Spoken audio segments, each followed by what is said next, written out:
Students, today we will discuss about heterocyclic compounds, pyrrole. Its structure already I have been discussed. Today we will discuss its properties. First of all, physical properties. जैसा कि मैंने यहाँ पे लिखा हुआ है कि पायरोल कैसा है, कलरलेस लिक्विड होता है. इसका जो बॉइलिंग पॉइंट है वो 404 यानी 404 डिग्री केल्विन होता है. इसका डाइपोल मोमेंट हाई है 1.80 डी. डी मीन्स डिबाई है ना, 1.80 डिबाई है, जिसकी वजह से ये पोलर सॉल्वेंट्स में सॉल्युबल होता है, जैसे कि अल्कोहल है, ईथर है, लेकिन वाटर में इनसॉल्युबल होता है क्योंकि इसका जो डाइपोल मोमेंट है वो इतना भी हाई नहीं कि ये वाटर में मिसेबल हो. दूसरी चीज, जब हम इसको एयर में खुला छोड़ते हैं या एयर के कांटेक्ट में आने पर ये ब्लैक और ब्राउन कलर के लिक्विड में चेंज हो जाता है, अंडरगो पॉलीमराइजेशन हो जाता है इसका, जिसकी वजह से ये ब्लैक ब्राउन कलर के लिक्विड में कन्वर्ट हो जाता है. नेक्स्ट है केमिकल प्रॉपर्टीज. केमिकल प्रॉपर्टीज में जैसा कि हम जानते हैं ये एरोमेटिक कंपाउंड है. जैसे शुरू में ही बताया था कि पायरोल जो है हेट्रोसाइक्लिक एरोमेटिक कंपाउंड्स हैं, यानी कि ये जो है रेजोनेंस शो करते हैं. कैसे रेजोनेंस? तो इसके अगर हम रेजोनेटिंग स्ट्रक्चर्स देखें तो देखो यहाँ पर जो नाइट्रोजन का लोन पेयर है वो इधर की तरफ शिफ्ट हो जाता है और ये वाला बॉन्ड इधर शिफ्ट हो जाता है, तो जिससे क्या आ गया, यहाँ पर नेगेटिव चार्ज आ गया और नाइट्रोजन पर पॉजिटिव चार्ज आ गया. तो ये इसका एक रेजोनेटिंग स्ट्रक्चर है. नेक्स्ट में ये यहाँ शिफ्ट हो गया और बॉन्ड इधर शिफ्ट हो गया, तो यहाँ नेगेटिव चार्ज आ गया, यहाँ डबल बॉन्ड हो गया. तो दूसरा रेजोनेटिंग स्ट्रक्चर क्या हो गया इसका, ये हो गया. इसी तरह जिसमें इसमें क्या था, ये लोन पेयर हमारा इधर की तरफ शिफ्ट हुआ था. अब इसमें रिवर्स साइड पे हो, इधर की तरफ शिफ्ट हो, तो क्या होगा, ये वाला स्ट्रक्चर इधर शिफ्ट होगा तो ये यहाँ जाएगा, तो यहाँ पर बॉन्ड आ जाएगा, ये नेगेटिव चार्ज आ जाएगा. तो इस तरह एक और रेजोनेटिंग स्ट्रक्चर हो गया, नाइट्रोजन पर यहाँ पर पॉजिटिव चार्ज आ गया.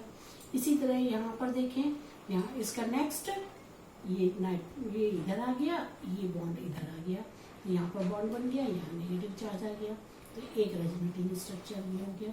तो इस तरह जो पायरोल है ये हमारा 5 रेजोनेटिंग स्ट्रक्चर्स में रहता है और 5 रेजोनेटिंग स्ट्रक्चर में इसका यानी कि 5 रेजोनेटिंग स्ट्रक्चर का ये हाइब्रिड स्ट्रक्चर है. इसको कि हम ऐसे शो कर सकते हैं कि सभी चारों कार्बन्स पर पार्शियल नेगेटिव चार्ज होता है और नाइट्रोजन पर पार्शियल पॉजिटिव चार्ज होता है और 6 पाई इलेक्ट्रॉन्स हमारे रिंग के अंदर साइक्लिकली डीलोकलाइज्ड होते हैं. तो इस तरीके से रेजोनेंस हम ये पायरोल हमारा रेजोनेंस शो करता है. अब हम देख रहे हैं कि रेजोनेटिंग स्ट्रक्चर में जो नाइट्रोजन है वो अपना lone pair of electron ring को दे रहा है. तो यानी कि अगर कोई भी हेटेरो एटम जितनी आसानी से अपना lone pair of electron ring को दे वो उतना ही ज्यादा एरोमेटिक होगा, या हम कहें जिस एटम की इलेक्ट्रोनेगेटिविटी जितनी कम होगी वो उतना ही एरोमेटिक होगा. अब जैसे कि हम देखें ऑक्सीजन, नाइट्रोजन और सल्फर में सल्फर की इलेक्ट्रोनेगेटिविटी है 2.5, नाइट्रोजन की 3 और ऑक्सीजन की 3.5, यानी कि इलेक्ट्रोनेगेटिविटी सबसे ज्यादा किसकी है, ऑक्सीजन की, उससे कम नाइट्रोजन की और उससे कम सल्फर की. इस डायरेक्शन में ये बढ़ रही है. तो इनको कंटेनिंग कंपाउंड यानी कि जो सल्फर कंटेनिंग कंपाउंड होगा, हेटेरोसाइक्लिक कंपाउंड होगा, जिसकी इलेक्ट्रोनेगेटिविटी सल्फर की सबसे कम है, तो उतना ही ज्यादा एरोमेटिक होगा क्योंकि वो उतनी ही आसानी से lone pair of electron ring को देगा. तो सल्फर कंटेनिंग कंपाउंड्स क्या है हमारा, थायोफीन. नाइट्रोजन कंटेनिंग कंपाउंड क्या है हमारा, पायरोल. ऑक्सीजन कंटेनिंग कंपाउंड क्या है हमारा, फ्यूरॉन, है ना. तो रिएक्टिविटी ऑर्डर या हम कहें जो एरोमेटिसिटी ऑर्डर है वो क्या होगा, ये होगा. थायोफीन सबसे ज्यादा एरोमेटिक होगा, पायरोल उससे कम होगा और फ्यूरॉन इससे कम होगा. तो इस तरीके से ये हम इनका एरोमेटिसिटी ऑर्डर भी बता सकते हैं. नेक्स्ट है बेसिक कैरेक्टर. पायरोल जो है बहुत ही वीक बेस होता है, जैसा कि इसकी केबी वैल्यू है 2.5 इंटू 10⁻⁻⁴। क्योंकि ये जो क्यों वीक बेस है, अगर आप हम देखें, क्योंकि जो नाइट्रोजन है बेस क्या होते हैं, जो आसानी से इलेक्ट्रॉन पेयर दे, है ना, या ये कहें एसिड के साथ रिएक्शन करे। तो ये ऐसा, अब ऐसा क्यों होता है, क्यों वीक बेस है, क्यों, क्योंकि जो नाइट्रोजन के पास लोन पेयर ऑफ इलेक्ट्रॉन है, जब इसका रेजोनेटिंग स्ट्रक्चर है तो ये रिंग को दे देता है और नाइट्रोजन पर उल्टा पॉजिटिव चार्ज आ जाता है, तो जिसकी वजह से ये अपने लोन पेयर दे ही नहीं सकता, किसी को दे ही नहीं सकता, तो इसलिए ये बहुत ही वेरी वेरी वीक बेस है।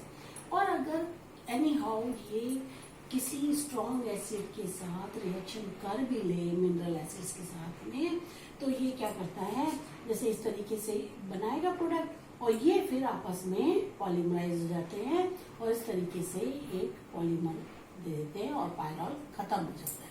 तो कहने का मतलब ये कि पायरोल जो है बेसिक नहीं है या बहुत ही वीक बेस है। अब इसके अपोजिशन में देखें तो पायरोल जो है एसिडिक कैरेक्टर का शो करता है। एसिडिक कैरेक्टर शो करता है, क्यों शो करता है, due to the presence of amino hydrogen. जो नाइट्रोजन है, नाइट्रोजन के पास हाइड्रोजन है, तो ये हाइड्रोजन आसानी से प्रोटॉन की फॉर्म में बाहर निकल सकता है। तो कोई भी कंपाउंड जो आसानी से प्रोटॉन दे तो उसको हम क्या कहते हैं, वो एसिडिक है। ये क्यों देता है प्रोटॉन को बाहर, क्योंकि जैसा कि हमने इसके रेजोनेटिंग स्ट्रक्चर में देखा, सभी में नाइट्रोजन पर पॉजिटिव चार्ज है, यानी कि नाइट्रोजन पर इलेक्ट्रॉन्स की डेंसिटी कम हो जाती है। तो इलेक्ट्रॉन की डेंसिटी कम हो जाती है तो ये हाइड्रोजन यहाँ से इलेक्ट्रॉन्स को छोड़ करके प्रोटॉन की फॉर्म में यहाँ से ये इलेक्ट्रॉन इसको दे देगा, नाइट्रोजन को यहाँ पर, है ना, और खुद एज ए प्रोटॉन आसानी से निकल जाएगा ऐसे। तो इस तरीके से ये जो है प्रोटॉन आसानी से दे देता है, इसलिए ये एसिडिक नेचर का है। एसिड है तो बेस के साथ रिएक्शन करेगा, बेस के साथ यानी कि जैसे KOH के साथ अगर ये रिएक्शन करेगा तो एसिड जब बेस के साथ रिएक्शन करते हैं तो सॉल्ट बनाते हैं, तो पायरोल भी हमारा सॉल्ट बनाता है, तो क्या बनाता है, पोटेशियो पायरोल बना देता है, ये पोटेशियो पायरोल बन गया। इसी तरह अगर ये सोडामाइड के साथ रिएक्शन करे या सोडियम इथॉक्साइड के साथ रिएक्शन करे तो सोडियम पायरोल बना देता है, सोडियम सॉल्ट बना देता है।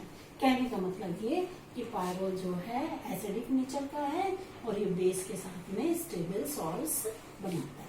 तो ये तो इसका बेसिक कैरेक्टर और एसिड कैरेक्टर। अब बात आती है केमिकल रिएक्शंस में इलेक्ट्रोफिलिक सब्स्टिट्यूशन रिएक्शंस। जैसा कि आप जानते हैं जितने भी एरोमेटिक कंपाउंड्स होते हैं वो इलेक्ट्रोफिलिक सब्स्टिट्यूशन रिएक्शंस देते हैं, एडिशन रिएक्शंस के कंपैरिजन में सब्स्टिट्यूशन रिएक्शंस देते हैं, ये ही इनकी एरोमेटिसिटी होती है।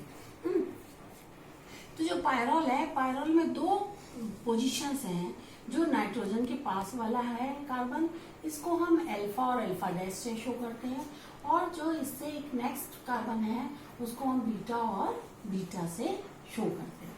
तो इसको हम कहते हैं कि ये अब पायरोल जो है इलेक्ट्रोफिलिक सब्स्टिट्यूशन रिएक्शंस बेंजीन और पिरिडीन के कंपैरिजन में ज्यादा देता है, या ये कहें इजीली देता है, या ये कहें कि ये इलेक्ट्रोफिलिक सब्स्टिट्यूशन के लिए ज्यादा रिएक्टिव है in comparison to benzene and pyridine. ऐसा क्यों है? ऐसा इसलिए है क्योंकि यहाँ पर 6 पाई इलेक्ट्रॉन्स किस में है, 5 मेंबर्ड रिंग में है बेंजीन के कंपैरिजन में। देखें तो यानी कि इलेक्ट्रॉन डेंसिटी ज्यादा है। अब हम पिरिडीन में गए तो पिरिडीन में क्यों है, तो हम देखेंगे जो इसका रेजोनेटिंग स्ट्रक्चर, फिर वहीं जाएं, रेजोनेटिंग स्ट्रक्चर में हम देखें जो अल्फा पोजीशंस हैं और जो बीटा पोजीशंस हैं, यहाँ पर क्या हो रहा है, नेगेटिव चार्ज आ रहा है। देखो इनके रेजोनेटिंग स्ट्रक्चर में यहाँ नेगेटिव चार्ज है, यहाँ नेगेटिव है, यहाँ नेगेटिव है, यहाँ नेगेटिव है ना। तो क्योंकि इस पर नेगेटिव चार्ज है तो इलेक्ट्रोफाइल्स क्या होते हैं, जिनके अंदर इलेक्ट्रॉन्स की कमी होती है, तो वो ऐसी जगह अटैक करते हैं जहां पर इलेक्ट्रॉन डेंसिटी ज्यादा हो, तो इसलिए वो आसानी से यहाँ पर अल्फा और बीटा पोजीशन पर अटैक करते हैं और इंटरमीडिएट बनाते हैं, और जो फाइनली प्रोटॉन निकाल करके इलेक्ट्रोफिलिक सब्स्टिट्यूटेड प्रोडक्ट्स को देता है। तो बेंजीन में तो क्योंकि इलेक्ट्रॉन डेंसिटी ज्यादा है, पिरिडीन से ज्यादा इसलिए है क्योंकि पिरिडीन में रिंग पर नेगेटिव चार्ज नहीं होता। जैसे हम पिरिडीन क्या है हमारा, ये है पिरिडीन, और पिरिडीन के पास अपना लोन पेयर इलेक्ट्रॉन भी है आसानी से, तो इलेक्ट्रोफाइल यहाँ की जगह यहाँ अटैक कर ले, या क्योंकि जो रिंग में क्योंकि चार्ज नहीं है, नेगेटिव चार्ज नहीं है, तो इसलिए, और पायरोल में रिंग पेयर नेगेटिव चार्ज है, तो इलेक्ट्रोफाइल पायरोल पर ज्यादा आसानी से अटैक करता है, तो इसलिए पिरिडीन के कंपैरिजन में ये ज्यादा रिएक्टिव होता है। इसी तरह बेंजीन तो हमारी ये है ही आपकी, ये है ना, तो बेंजीन में तो है इसमें, और इसमें इलेक्ट्रॉन डेंसिटी का फर्क है कि ये 6 पाई इलेक्ट्रॉन्स 6 रिंग एटम पे हैं, ये 6 पाई इलेक्ट्रॉन्स 5 रिंग एटम्स में हैं, तो इलेक्ट्रॉन की डेंसिटी इसके अंदर ज्यादा है, इसलिए इलेक्ट्रोफिलिक रिएक्शंस ये आसानी से देते हैं।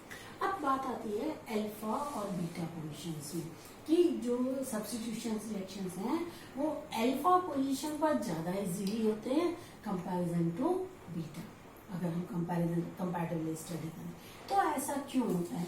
बीटा पोजीशन पर तभी होते हैं जब अल्फा पोजीशन ऑलरेडी ऑक्यूपाइड हो, या उस पर कोई और मतलब ग्रुप है प्रेजेंट, तब वो बीटा पोजीशन पर देता है। इसका कारण क्या है, अब देखो, जब अल्फा पोजीशन पर सब्स्टिट्यूशन होता है, तो अल्फा पोजीशन पर सब्स्टिट्यूशन होता है तो इलेक्ट्रॉन सीधा है, इलेक्ट्रोफाइल ने यहाँ अटैक किया, तो देखो क्या हुआ, यहाँ पर ये हो गया, यहाँ पर पॉजिटिव चार्ज हो गया, और ये हमारा एक इलेक्ट्रोफिलिक इंटरमीडिएट बन गया। अब ये जो इंटरमीडिएट है ये रेजोनेंस के द्वारा स्टेबलाइज हो जाता है। कैसे, इसका नेक्स्ट रेजोनेटिंग स्ट्रक्चर क्या होगा, यहाँ से ये इधर शिफ्ट हुए, यहाँ पर पॉजिटिव चार्ज आ गया, और ये नेक्स्ट रेजोनेटिंग स्ट्रक्चर ये हो गया। इसके नेक्स्ट जो नाइट्रोजन ने लोन पेयर ऑफ इलेक्ट्रॉन यहाँ दे दिया, यहाँ बॉन्ड आ गया, और नाइट्रोजन पर पॉजिटिव चार्ज आ गया, और हमारे 3 रेजोनेटिंग स्ट्रक्चर्स पॉसिबल हैं, जबकि सब्स्टिट्यूट जो इलेक्ट्रोफाइल है अल्फा पोजीशन पर अटैक करे, तो 1 2 3 रेजोनेटिंग स्ट्रक्चर्स पॉसिबल है। और इसके कंपैरिजन में अगर इलेक्ट्रोफाइल बीटा पोजीशन पर अटैक करे, तो देखो ये किधर शिफ्ट होगा, इधर शिफ्ट होगा, तो इलेक्ट्रोफाइल कहाँ अटैक करेगा, इस बीटा पोजीशन पर, तो जो हमारा इंटरमीडिएट बनेगा वो क्या बनेगा, वो ये बनेगा, बीटा पोजीशन पर ये इलेक्ट्रोफाइल आ गया।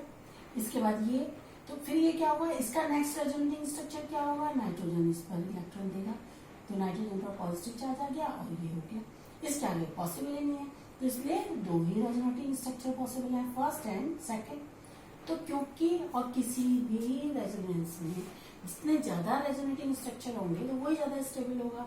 तो जो इंटरमीडिएट है जब अल्फा पोजीशन पर बनता है तब वो ज्यादा स्टेबल होता है, क्योंकि इसमें 3 रेजोनेटिंग स्ट्रक्चर है, और इसमें कम स्टेबल है क्योंकि इसमें 2 ही रेजोनेटिंग स्ट्रक्चर्स पॉसिबल है। तो इसलिए ये जो है अल्फा पोजीशन पर प्रेफरेबली होता है, और अगर अल्फा पोजीशन ऑलरेडी ऑक्यूपाइड है तब ही बीटा पोजीशन पर होता है। तो अब हम नेक्स्ट टाइम जो पढ़ेंगे, नेक्स्ट टाइम के वेरियस इलेक्ट्रोफिलिक सब्स्टिट्यूशंस के बारे में पढ़ेंगे, और बेसिक इतना है। थैंक्स।